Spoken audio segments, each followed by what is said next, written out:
Un piano di tagli agli sprechi e ai costi della politica da 59 milioni di euro in 5 anni è la ricetta proposta da Alessandra Moretti per il futuro della Regione Veneto. In quei 59 milioni ci sono tagli agli stipendi dei consiglieri regionali per circa 2.500 euro al mese, una riduzione dei rimborsi spese che passeranno da 4.500 a 1.500 euro e solo se giustificati, e l'abolizione dell'assegno di fine mandato che oggi significa 38.000 euro a testa per ogni legislatura. Ma il piatto forte è il taglio dei vitalizi, compresi quelli che la Regione sta già pagando da anni agli ex consiglieri. Qui il risparmio in 5 anni sarebbe di 42 milioni.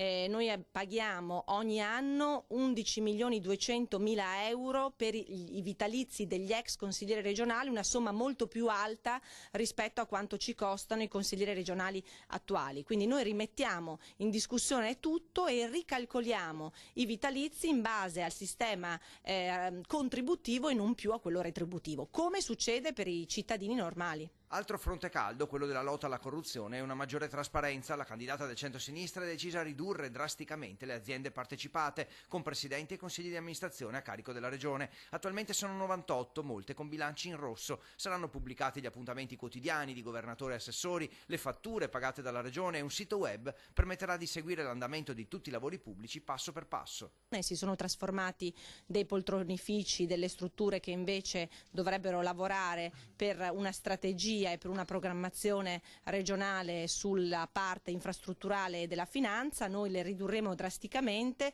costituendo due holding. Per contrastare illegalità e mafia, infine, Moretti propone un garante anticorruzione indipendente dalla Giunta, scelto dal Consiglio regionale con maggioranza di 2/3. Si occuperà anche degli appalti.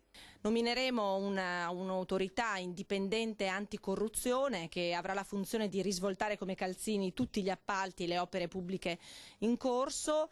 Sarà il Consiglio regionale però a indicarlo e non più la Giunta regionale.